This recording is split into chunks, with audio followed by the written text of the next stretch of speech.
Bana, baada ya kuachia nakala iliyopita ya vijana wa kambini, leo nakuletea nakala nyingine ambayo inagunganisha maanguli watatu ambao wameweza kufanya vizuri na wameenda in the world, nikimaanisha wameweza kujulikana na wasanii wakubwa na wameweza kupewa support pakubwa. Bana, tukiangazia hapo nyuma, miaka ya nyuma kabisa, Kempu ilikuwa imelala kwa upande wa muziki na kulikuwa kuonekani kwamba kutakuja taswira yoyote ya kusema kwamba mtu yoyote anaweza katoka na akaonekana kwamba anafanya kazi vizuri. Lakini pale ambapo Diki Real aliweza kufanya kazi na Wasafi Media ikaweza kutambua kazi yake, akaweza kwenda pale, akaweza kujiwa mambo nini na nini, akaweza kupewa support na akafanya collaboration na H Baba, wimbo wao ambao ulikwenda kwa jina la Tikiti. Hapo mashabiki waliweza kuamka na kuweza kuona kwamba kambini na sanaa kumbe kuna vipaji, na wengi waliweza kuamini kwamba muziki wa kibembe utaweza kufika mahali pakubwa. Kwa huyu alikuwa ni mtu wa kwanza ambaye aliweza kuonyesha kwamba kumbe tunaweza tukafanya kazi na tukaweza kufika sehemu nyingine, na tumaini hata na wewe pia uliweza kujivunia kuwa na yeye na kuweza kuona kwamba kumbe tunaweza tukafanya kitu na tukaweza kuonekana.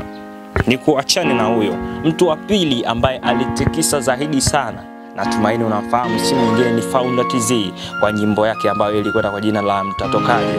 Nyimbo ile iliweza kwenda viral sana na tumaini ilipiga tena kiasi kikubwa, na kusema kwamba wasanii wengine wa Tanzania waliweza kulia kwa ile ngoma, wakaweza kuhaso pale, na nyimbo yake iliweza kushika namba 2 on trending Tanzania, kitu ambacho sio kawaida.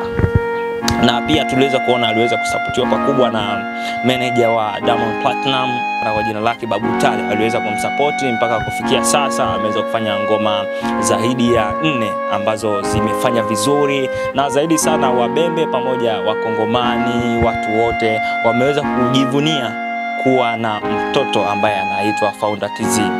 Je, wewe unachokifanya unahisi watu watatamani na watajivunia wewe? Nachokusi usikate tamaa, maana wapo wengi walioanza hawakuweza kufanikiwa, lakini hawa wajiulize, wamekuja na wameweza kufanikiwa. Kwa kuna kitu ndani yako, usikate tamaa. Tukiachana na hilo, kuna mwingine ambaye amekuja zaidi sana na mpaka kufikia sasa hivi on trending anaongeleka sana, si mwingine ni Buzi la Kibembe kwa jina Nyagoman. Ametoka kwa nyimbo yake ambayo inaitwa It's My Time, ambayo imekwenda viral sana, kitu ambacho tulikuwa tuamini jamaa alikuwa anachukuliwa poa sana hapa kambini Nyarugusu. Tulikuwa tukiamini labda anapiga ngoma zake zitabaki kuwa za hapa, lakini kibango kimeweza kubadilika mpaka sasa hivi yupo Dar es Salaam.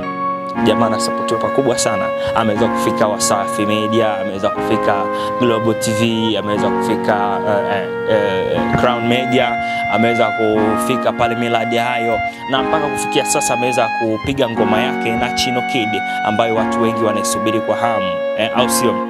Na ni kutaarifu kitu kimoja kutokana na jamaa. Jamaa ni mtu ambaye ameweza kuacha kutokana na makundi, ameweza kuimbia kwenye kikundi, na mpaka kufikia leo hii ameweza kujitoa yeye kama yeye. Kwa hiyo imeweza kuwapatia watu wengi motivation na kuamini kwamba vijana wa kambini ni watu ambao wanaweza. Tukiangalia watu wote watatu ambao nimeweza kutajia leo hii ni watu ambao wametoka hapa kambini. Ni watu ambao wametoka hapa kambini, na watu wengi wameweza kuona hilo swala. Kwa hiyo tunaamini kwamba vijana wengi wa kambini wana vipaji.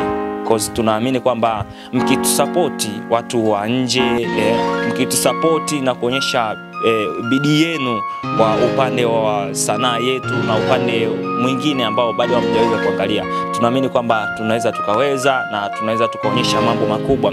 Cause ni kuombe wewe kijana ambaye unaamini kwamba labda unakata tamaa kutokana na mambo ya kifedha au manini na nini, ni kwamba usikate tamaa. Siku ya kutoboa uweze ukaijua, na kuomba uweze kukaa hapo attention ili uweze kuona kala zingine ambazo zitakazopanda hapa Mbafu TV. Mimi hapa ni JR Brand, behind the camera ni JM Wapi Kudra. Leo nakushia hapa.